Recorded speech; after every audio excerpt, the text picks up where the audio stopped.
Welcome to another video in our series called Think 6, where we discuss interesting aspects of the next generation of wireless communications, aka 6G. Today, we will be highlighting 5G and 5G-Advanced features supporting XR, which are laying the foundation for 6G's enablement of high-fidelity XR and large-scale Metaverse experiences, which will seamlessly blend our physical and digital worlds. In our previous video, we gave a short explanation of why the current spectrum discussion around 5G and 6G matters in the context of the Metaverse and XR. Now, let's begin discussing how 3GPP has been addressing the topic of XR.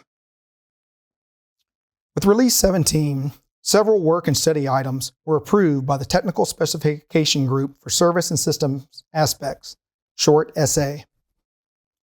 This table provides a comprehensive overview on the initiated study items and their purposes, where I'd like to emphasize the RAN1 study on XR enhancement for NR, documented in Technical Report TR 38.838.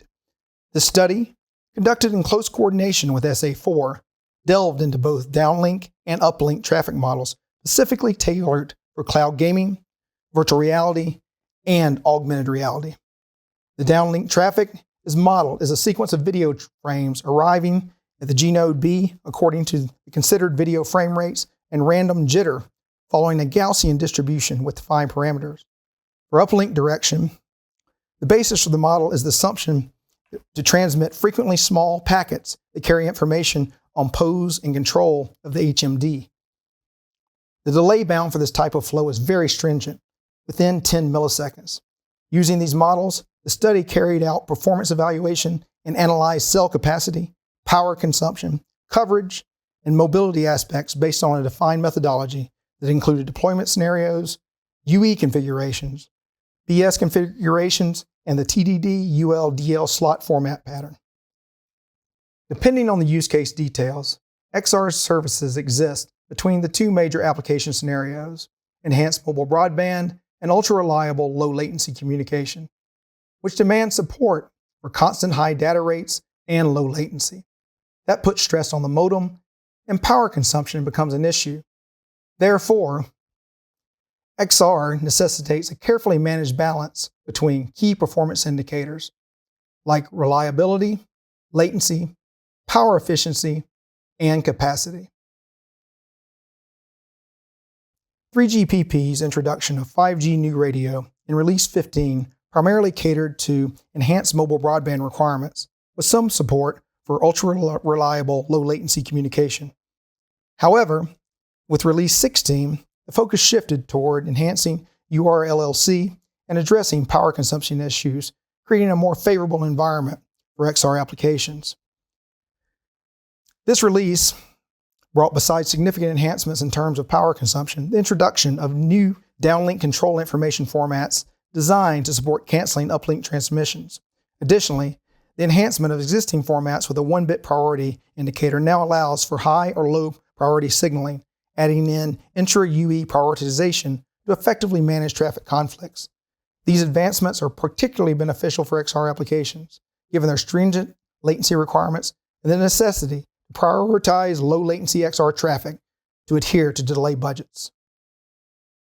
Based on the study's result, 3GPP continued to enhance 5G NR capabilities, for instance, in Release 17, and approved a dedicated work item for Release 18, addressing several issues, including XR awareness for both download and upload directions, with the goal to optimize G-node B radio resource scheduling in terms of PDU set and data bursts. It looked further into additional power-saving enhancements and improvements, namely connected mode discontinuous reception, or CDRX. All these interface-relevant features demand thorough testing on the modem level due to vast configuration possibilities. The tool of choice is the CMX500 5G one-box signaling tester, known in the market as OBT, providing all required functionality to test from the application layer all the way down to the RF level for 5G NR, but also LTE and Wi-Fi. However, 5G is only one part of the story. There are additional tools in the tool set of the infrastructure vendor, and therefore service provider, that may be combined with 5G RAN features to optimize the entire end-to-end link to enable XR-based services and applications. Some buzzwords here are the L4S protocol, where L4S stands for low latency, low loss, and scalable throughput. L4S is a modern management approach to network traffic designed to significantly reduce latency without sacrificing throughput. It's part of a broader initiative to make IP-based networks more responsive, especially for applications that require low latency, such as online gaming, virtual reality, and real-time communications.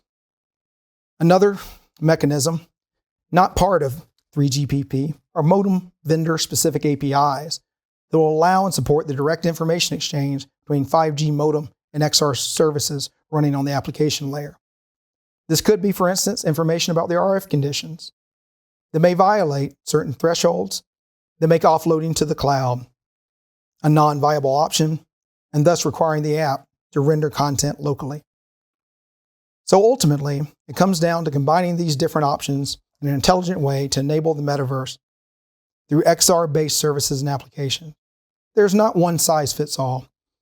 And along the lines from this quote from Abraham Maslow, an American psychologist, the only tool you have is a hammer, you tend to see every problem as a nail. There are obviously a lot more tools available. 5G-Advanced Release 19 will continue to build upon the XR enhancements introduced in Release 18 with work on supporting better synchronized multimodal media and sensor data streams and further scheduling improvements. Release 19 also introduces dedicated Metaverse study and work items. Release 19's feasibility study, for instance, on local mobile Metaverse services addresses topics such as spatial data capture and awareness, avatar functionality, privacy, security, and gap analysis between these requirements and those already specified in previous 5G releases. Now I'd like to conclude with 4 key takeaways from our 3GPP XR overview. The initial 5G releases included power, enhanced mobile broadband, and ultra-reliable low-latency communication features that could benefit XR. Release 17 included a dedicated XR study item identifying key enhancements for the 5G system to support XR, leading to the approval of dedicated XR work items. Release 18 introduced 5G-Advanced and includes features enabling XR awareness for both download and upload, scheduling enhancements, and power-saving enhancements such as CDRX. With the continued development of 5G-Advanced in Release 19, study and work items focused on mobile metaverse services will begin to lay the foundation to support the high-fidelity, massively scaled metaverse and XR use cases envisioned for 6G, merging the physical and the digital. This concludes our overview of 5G and 5G-Advanced XR features and how they build a bridge to 6G XR capabilities. Thank you for joining, and stay tuned.